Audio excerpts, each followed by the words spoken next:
வணக்கம் தலைமைகளே. இன்றைக்கு மார்ச் 29 ஞாயிற்றுக்கிழமை. 29வது நாளாக ஈரான் மிக கடுமையாக தாக்கப்பட்டு வருகிறது. மிகப்பெரிய பொருளாதார செலவுகள் அங்கே ஈரானில் கொடுக்கப்பட்டு வருகிறது. அந்த தேசம் மீண்டு வர எண்ணற்ற காலம் எடுக்குங்கிறாங்க. இஸ்ரேல் அந்த அளவுக்கு மிக கடுமையான சேதத்தை கொடுக்குறாங்க.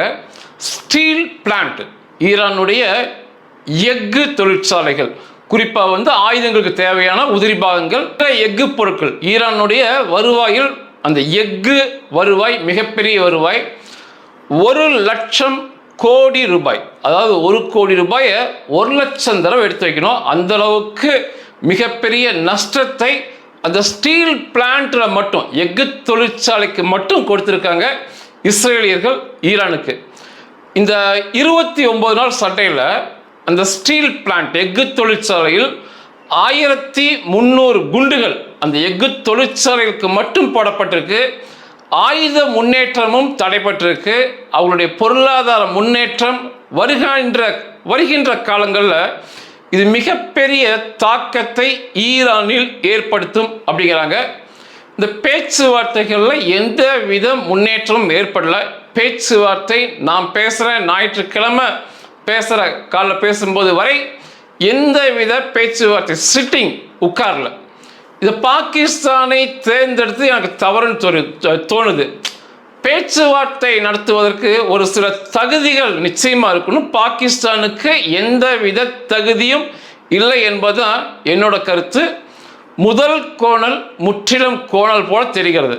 ஒரு காரியத்தில் முதல்ல ஒரு தப்பு இருந்தால் தொடர்ச்சியாக தப்பு நடக்கும். அதே போல தான் தெரிகிறது. ஞாயிற்றுக்கிழமை இன்னைக்கு பாகிஸ்தானுடைய வெளியுறவுத்துறை அமைச்சர் இசாக் டார் அப்படிம்பாங்க, ஒரு பரபரப்பான மாபெரும் சாதனை அப்படிங்கிற மாதிரி ஒரு பதிவை அவனுடைய வலைதளத்தில் வெளியிட்டிருந்தான். அதை எடுத்து அப்படியே அதிபர் ட்ரம்ப்புக்கு, மிகப்பெரிய தலைவர்களுக்கு வெளியிட்டிருந்தான். மிகப்பெரிய சாதனை செஞ்சுட்டு சொல்லி அவன் என்ன சொன்னான்னா, பாகிஸ்தான் கொடிகளை ஏற்றிய எண்ணெய் கப்பல்கள் அந்த ஹொர்மோஸ் ஜலசந்தியை தாண்டி வந்திருக்கு. 20 எண்ணெய் கப்பல்கள். இது ஒரு மகத்தான வெற்றி. மேலும் தினமும் 2 எண்ணெய் கப்பல்கள் இதை போல பாகிஸ்தான் கொடியேற்றி தாண்டி வருவதற்கு ஈரான் சம்மதித்திருக்கிறது. இது ஒரு மிகப்பெரிய வெற்றியின் பதிவு பண்ணியிருக்கான். இந்த ஹொர்மோஸ் ஜலசந்தியில் தினமும் எந்த அளவுக்கு வணிகம் நடைபெற்றதுன்னு நான் இப்போ சொல்கிறேன்.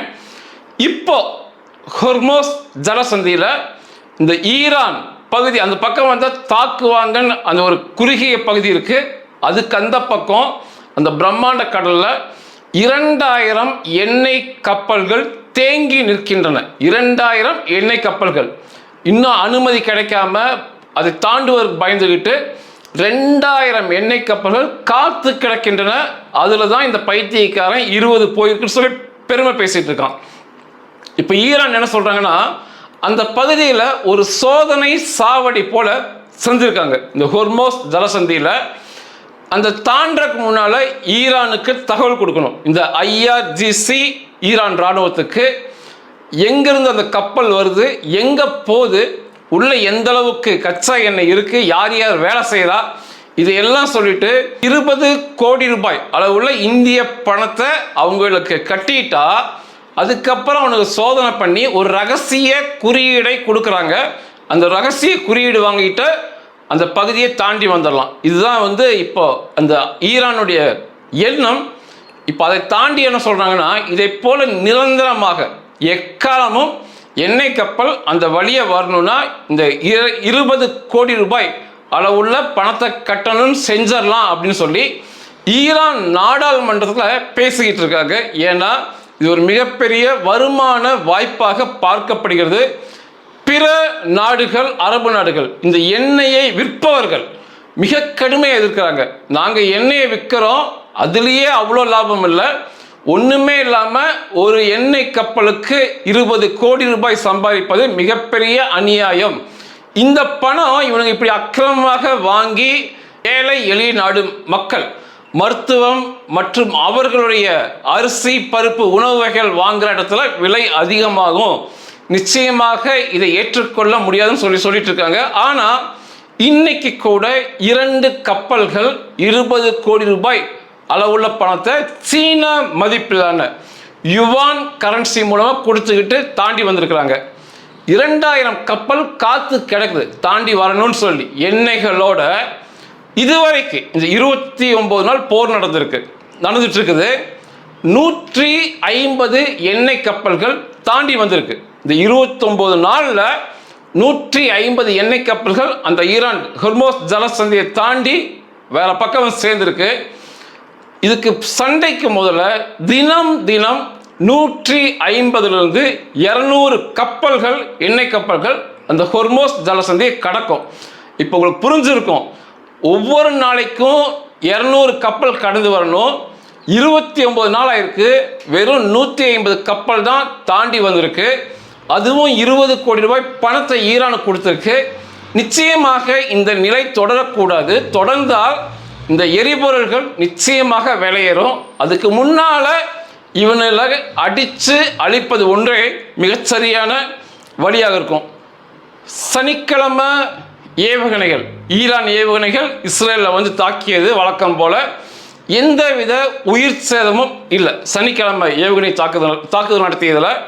ஆனால் ஒரு ஏவுகணை நேரடியாக தாக்கியதில் முதன்முறையாக 150 மீட்டர் சுற்றளவு, கிட்டத்தட்ட அந்த ஏவுகணை விழுந்த இடத்துலேருந்து 1/4 கிலோமீட்டர் கம்மியாக சுற்றளவில் மிகப்பெரிய சேதத்தை கொடுத்துருக்கு. இதுவரைக்கு வந்த ஏவுகணைகளை மிக சக்தி வாய்ந்த ஏவுகணையாக இதை பார்க்கப்படுது. அந்த அளவுக்கு வார்ஹெட் வெடிக்கும் பொருளை தன்னோடு எடுத்து வந்திருக்கும் என்று நம்புறாங்க. இது அது ஆய்வுக்குள்ள போயிட்டு இருக்கு. அதே போல இசபுல்லா ராக்கெட் ட்ரோன் தாக்குதலில் எந்தவித உயிர் சேதமும் சனிக்கிழமை இஸ்ரேலுக்குள்ள ஏற்படல. மாறாக 5வது இஸ்ரேலிய இராணுவ வீரர் மோசே இஸ்ஸாக் என்ற 5வது இஸ்ரேலிய இராணுவ வீரர், வயது வெறும் 22 தான். இவர் கொல்லானி பிரிகேட் இஸ்ரேல் இராணுவ பிரிவில் பாராட்ரூப்பர்னாவே சிறப்பு பயிற்சி பெற்ற அதிரடிப்படை வீரர் என்ற அர்த்தம். இசபுல்லா பயங்கரவாதிகளோடு நடந்த சண்டையில் வீர மரணம் அடைஞ்சிருக்காரு. இவர் அமெரிக்காவில் இருந்தவர் பெற்றோரோடு. இஸ்ரேலை யூதர் தான், இஸ்ரேலை காப்பாற்ற வேண்டும் என்ற நோக்கில் இவர் அப்பா அம்மா விட்டுட்டு இஸ்ரேலுக்கு இராணுவத்தில் சேர்ந்து சண்டை போட்டிருந்தாரு. வீர மரணம் அடைஞ்சிருக்காரு. இவரோடு சேர்த்து தாக்குதலுக்கு உட்பட்டதில் இன்னும் 2 இஸ்ரேலிய இராணுவ வீரர்கள் சீரியஸாக இருக்காங்க, உயிருக்கு போராடுறாங்க. 9 இஸ்ரேல் இராணுவ வீரர்கள் காயமுற்றிருக்காங்க. இந்த மோசே இஸ்ஸாக்குடைய தகப்பனார்கள் பெற்றோர்கள் அமெரிக்காவிலிருந்து கிளம்பியிருக்காங்க, இஸ்ரேலை நோக்கி வந்துகிட்டு இருக்காங்க. ஒரு மிக பரிதாபமான சம்பவமாக பார்க்கப்படுது. இன்று வரை லெபனானுக்குள்ள இசபுல்லா பயங்கரவாதிகளால் 5 இஸ்ரேலிய இராணுவ வீரர்கள் கொல்லப்பட்டிருக்காங்க. ஆனால் தொடர்ச்சியாக லெபனானை கைப்பற்றும் கிழக்கு லெபனானை கைப்பற்றும் முயற்சியில் இருக்காங்க. கிட்டத்தட்ட ஒரு 10 கிலோமீட்டர் நிலப்பகுதியை கைப்பற்றி விடலாம் என்ற எண்ணத்தில் போயிட்டு இருக்காங்க. அதற்கான முன்னேற்பாடுகள் தான். அதில் தான் 5 இஸ்ரேலிய இராணுவ வீரர்கள் கொல்லப்பட்டிருக்காங்க. சண்டை நீடிக்குது, பெருசாகுது. முதல்ல இஸ்ரேலுக்கும் ஈரானுக்கும் சண்டையாக இருந்துச்சு. அதில் இசபுல்லா கலந்துக்கிட்டான். 2வது 3வது ஹவுதி பைத்தியம் கலந்துக்கிட்டான். 4வது இப்போ ஈராக்கில் உள்ள பயங்கரவாத பைத்தியங்கள், ஈரானை ஆதரிக்கும் ஈராக் பயங்கரவாத பைத்தியங்கள் இந்த சண்டையில் கலந்துருக்கு. அவனுக்கு பெரிய கும்பலாக ஈரானுக்குள்ளே போயிருக்காங்க. அமெரிக்கா தரைப்படை வரட்டும், நாங்கள் ஒரு கை பார்க்கிறோம்னு சொல்லி அவனுக்கு போயிருக்காங்க. ஆக மொத்தம் இஸ்ரேலுக்கு எதிராக 4 முனையாக இந்த சண்டை மாறி இருக்கு. இந்த இடத்துல ஹமாஸ் மற்றும் இஸ்லாமிக் ஜிஹாத் பைத்தியங்கள், பயங்கரவாத பைத்தியங்கள் இன்னும் சண்டையில் கலந்துக்கல. அமெரிக்காவுடைய மரைன் சிறப்பு வீரர்கள், அதாவது கப்பற்படை சிறப்பு வீரர்கள் 3500 பேர் வரதா இருந்தது. அவர்கள் சேர்ந்துட்டாங்க. ஈராக்கை சுற்றி இருக்கிற அமெரிக்காவுடைய படைத்தளங்களுக்கு அவர்கள் சேர்ந்துட்டாங்க. இனி 82வது படைப்பிரிவினர் வந்துகிட்டு இருக்காங்க. அவங்க இன்னும் சிறப்பான அதிரடி படை வீரர்கள் சொல்லப்படுது. அதுபோக 10,000 இராணுவ துருப்புகள் வந்துட்டு இருக்காங்க. இந்த அமெரிக்க இராணுவ துருப்புகள் ஏற்கனவே 50,000 பேர் இருக்காங்க.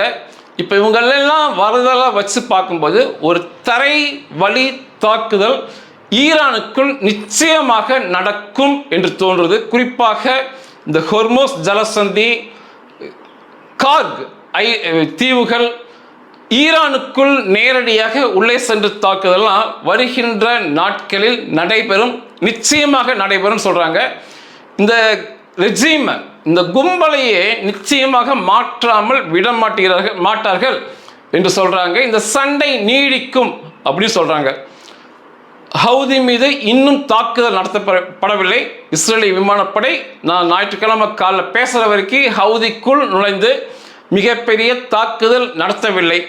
என்னுடைய கணிப்பில் முதல் தாக்குதலில் திரும்ப ஹவுதி தலைவர்களை கொன்று, இந்த ஹவுதி பயங்கரவாத மூடர்களை கொன்று இந்த தாக்குதலை ஆரம்பிப்பாங்கன்னு நினைக்கிறேன். பார்க்கலாம், இன்னைக்கு நாளைக்குள்ள செய்வாங்க. மிகப்பெரிய அளவில் வான்வெளி தாக்குதல் ஹவுதிக்குள்ள நடக்கும், மிகப்பெரிய அளவில். ஏன்னா இரண்டாவது முறையாக ஹவுதி பைத்தியங்கள் ஹவுதியிலிருந்து ஏவுகணை அனுப்பியிருக்காங்க. அவங்களுக்கு ஒரு செய்தி தொடர்பாளர் இருக்கான், மிகப்பெரிய பைத்தியம். அவன் அறிவிப்பு கொடுத்தான், இரண்டாவது முறையாக நாங்கள் ஏவுகணை அனுப்பியிருக்கோம்.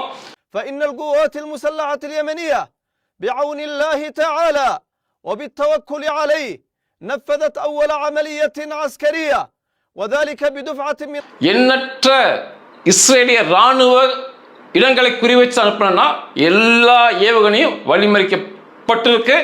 முதலையும் எல்லா ஏவுகணையும் வழிமறிக்கப்பட்டுடும். ஆனால் இவன் தேவையே இல்லாமல் நாய் மாதிரி குறைப்பான். நாங்கள் அங்கே ஏவுகணை அனுப்பினோம், இங்கே ஏவுகணை அனுப்புன்னு சொல்லி எதுவுமே ஆகாது. பல கோடிகள் அவங்களுக்கு செலவு, அடி வாங்குவானுங்க. இரண்டாவது முறையாக நாங்கள் ஏவுகணை அனுப்பியிருக்கோன்னு சொன்னால், அதை தாண்டி இன்னும் தொடர்ச்சியாக நாங்கள் ஏவுகணை அனுப்புவோம்லாம் அந்த பேச்சில் சொன்னால், இதெல்லாம் வச்சு பார்க்கும்போது ஹவுதி மிக கடுமையாக தாக்குதலுக்கு உள்ளாகும். உக்ரைன் அதிபர் ஜெலன்ஸ்கி இப்பொழுது அந்த வளைகுடா நாடுகளுக்கு சுற்றுப்பயணம் சென்று வருகிறார். முதல்ல சவுதி அரேபியாவோட வான் பாதுகாப்பு ஒப்பந்தங்கள் போட்டு அவர்கள் எங்கள் வேலையை ஆரம்பிச்சாங்க. உக்ரைன் இராணுவ வீரர்கள் சவுதி வானை பாதுகாக்க முயற்சியில் ஈரானுடைய தாக்குதலில் அந்த ஜெலன்ஸ்கி உக்ரைனுக்கு சொந்தமான ஒரு வான் பாதுகாப்பு தொகுப்பு தாக்குதலுக்குள்ளாதுன்னு சொன்னாங்க. இதை வச்சு பார்க்கும்போது சவுதியை காப்பாற்றும் முயற்சியில், வான்பரப்பை காப்பாற்றும் முயற்சியில் உக்ரைன் இருக்காங்க. அதை தாண்டி இன்னைக்கு கத்தாரோடு ஒப்பந்தம் போட்டிருக்காங்க. கத்தாரை வான்பரப்பை, கத்தான் வான்பரப்பை உக்ரைன் காத்து கொள்ளும் என்ற ஒப்பந்தத்தில் கையெழுத்து போட்டு வேலையை ஆரம்பிச்சிருக்காங்க.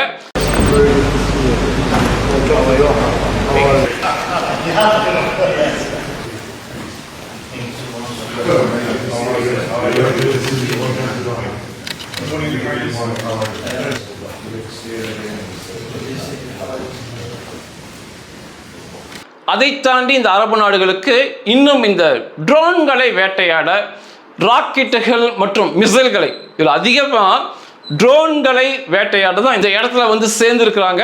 மிகப்பெரிய வருவாய் வாய்ப்பாக இது உக்ரைனுக்கு பார்க்கப்படுகிறது. நேற்றைக்கு உலகம் முழுவதும், குறிப்பாக அரபிய உலகத்தில் மிகப்பெரிய பரபரப்பான செய்தியாக ஒன்று போச்சு. 3 பத்திரிகையாளர்கள் இஸ்ரேலுடைய துல்லிய தாக்குதலில் 3 பத்திரிகையாளர்கள் தேர்ந்தெடுத்து கொல்லப்பட்டாங்க லெபனானில். அதில் ஒரு பெண் பத்திரிகையாளர் இருந்தாங்க, மிக புகழ் மிக்கவங்க, பாத்திமா ஃபெத்தோனி என்பது அவங்களுடைய பெயர். அந்த 3 பேரில் 2 பேர் அல் மைதீன், இது இசபுல்லா பயங்கரவாத குழுவோட ஆதரவு பெற்ற பத்திரிகை அல் மைதீன். அதில் நிருபராக வேலை செய்பவர் தான் இந்த பாத்திமா ஃபெத்தோனி, வயது 31. அந்த பெண்ணுடைய சகோதரர் முகமது ஃபெத்தோனி, அவர் புகைப்படத்தை எடுப்பவர். இவர் அதை தாண்டி அல்மன்னார் டெலிவிஷன், அல்மன்னார் ரொம்ப புகழ்மிக்கது. இது இசபுல்லாக்கு ரொம்ப நெருக்கமானது. அதனுடைய செய்தியாளன் அலி ஹாசன் சகிப். இந்த 3 பேரும் கொடூரமாக கொல்லப்பட்டிருக்காங்க. இந்த 3 பேர், அதை தாண்டி சில பத்திரிகையாளர்கள் கார்களில் போகும்போது இஸ்ரேலியோட ஏவுகணை 4 முறை தாக்குதல் நடத்தியிருக்கு. முதல்ல அந்த காரில் தாக்குதல் நடத்தும் போது அந்த கார் ஒன்றுத்துக்குமே ஆகாமல் சுக்குநூறு ஆகிப்போச்சு. ஆனால் அந்த தாக்குதலில் பாத்திமா ஃபெத்தோனி சாகலை, எந்திரிச்சு வெளியே ஓடி இருக்காங்க. வெளியே ஓடிய பாத்திமா ஃபெத்தோனியை திரும்ப ஒரு ஏவுகணையை அந்த பாத்திமா ஃபெத்தோனி மேலேயே இறக்கியிருக்காங்க அப்படிங்கிறாங்க. ஆக மொத்தம் கொடூரமாக அந்த 3 பேரும் கொல்லப்பட்டாங்க. எண்ணற்ற பிற பத்திரிகையாளர்கள் இந்த தாக்குதல், இது ஒரு நெடுஞ்சாலையில் நடத்தப்பட்ட தாக்குதல், காயம்பட்டிருக்காங்க. இது ஒரு மிகப்பெரிய பரபரப்பான செய்தியாக பார்க்கப்படுது. இந்த ஃபாத்திமா ஃபெத்தோனியோடைய அப்பா, அம்மா, சகோதரர்கள் ஏற்கனவே 7 பேர் சில மாதங்கள் முன்னால் கொல்லப்பட்டாங்க. இந்த ஃபாத்திமா ஃபெத்தோனியும் எண்ணற்ற பேட்டிகள் தான் கொல்லப்படுவோம் சொல்லி பேட்டி விட்டுருந்தாங்க. இந்த சூழலில் இந்த பெண் கொல்லப்பட்டதான் இன்னைக்கு மிகப்பெரிய வைரலாக போயிட்டு இருக்குது. இதுவரைக்கும் உலகத்தில் சீனா, ரஷ்யா, கியூபா போன்ற நாடுகள் தான் அதிகமாக பத்திரிகையாளர்கள் கொன்ற நாடுகள்பாங்க. இப்போ அதையெல்லாம் தாண்டி மிகப்பெரிய எண்ணிக்கையில் இஸ்ரேல் தான் இந்த அக்டோபர் 7 தாக்குதலுக்கு அப்புறம் இன்னைக்கு வரைக்கும் 300 பத்திரிகையாளர்கள், புகைப்படம் எடுப்பவர்கள், செய்தி சேகரிப்பவர்கள் 300 பேரை தேர்ந்தெடுத்து கொண்டிருக்காங்க. இந்த எண்ணிக்கையில் பக்கத்தில் எந்த நாடும் வர முடியாது. நேற்று தாக்குதலையே அந்த காரில் ப்ரெஸ், அதாவது பத்திரிகை என்று மிகச் சிறப்பாக காட்டி, அதாவது தெரிவித்து அந்த கார் சென்ற கார் இது தேர்ந்தெடுத்து கொலை செய்திருக்கிறார்கள்.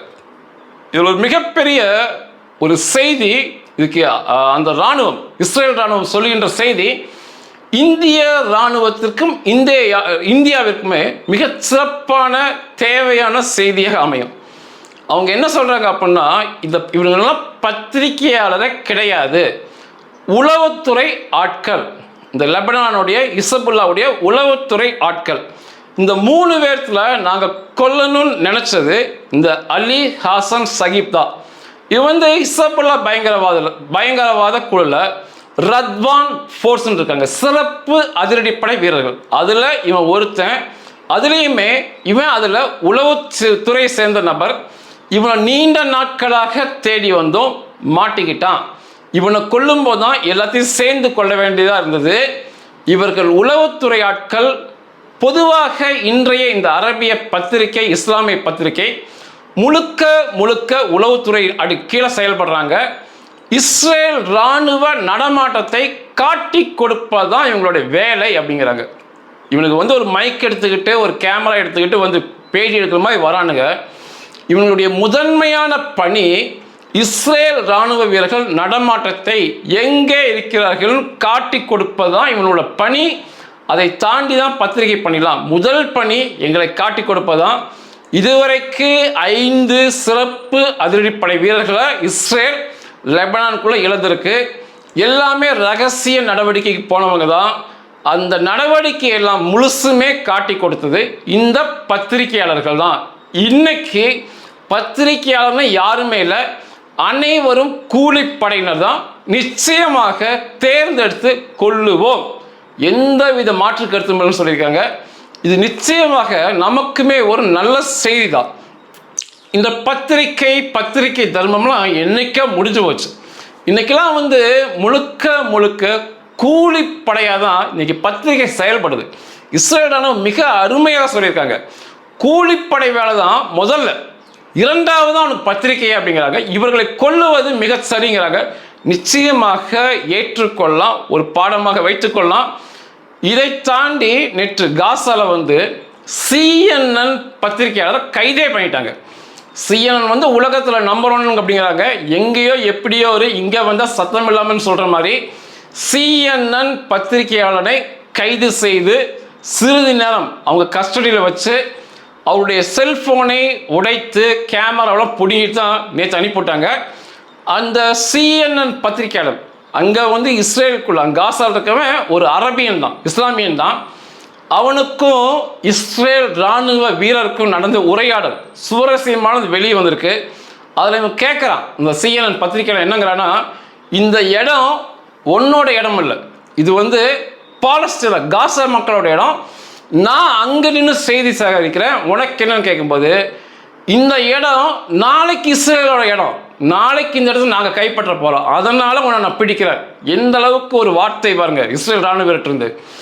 அதே போல், நான் என்னுடைய மக்களை பாதுகாக்கும் பணியில் இருக்கேன், என்னுடைய மக்கள் உயிருக்கு ஆபத்து உங்களால் ஏற்படுகிறது, நீங்கள் செய்தி சேகரிப்பதால் காட்டி கொடுப்பதால் ஏற்படுகிறது.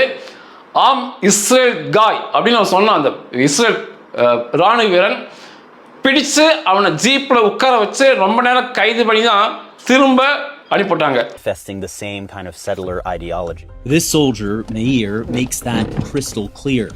עם ישראל חי. אין לכם אישור להיות פה, גם בחוק ישראלית. עוד מעט תהיה חוק.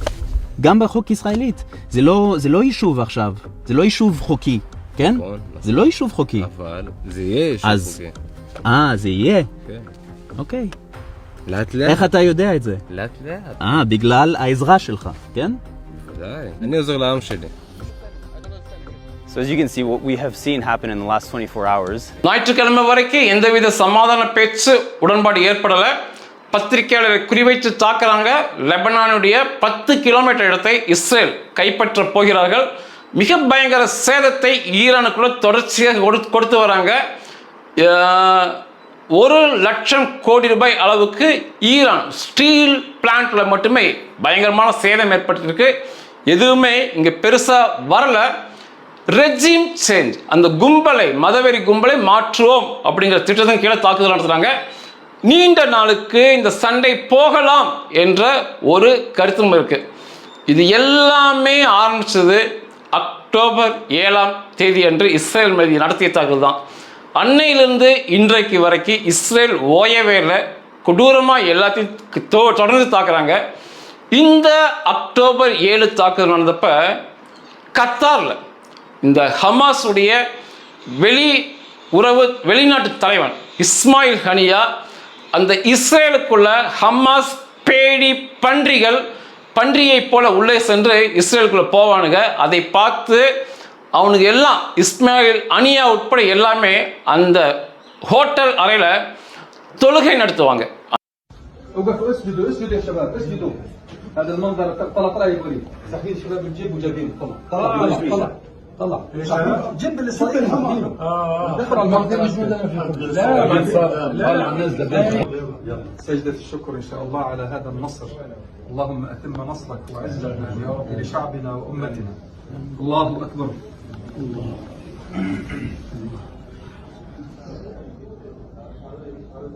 அந்த தாக்குதலை பார்த்துக்கிட்டு அதுக்கப்புறம் தான் இவ்வளோ பெரிய தாக்குதல் தொடர்ச்சியாக சண்டை போயிட்டு இருக்கு.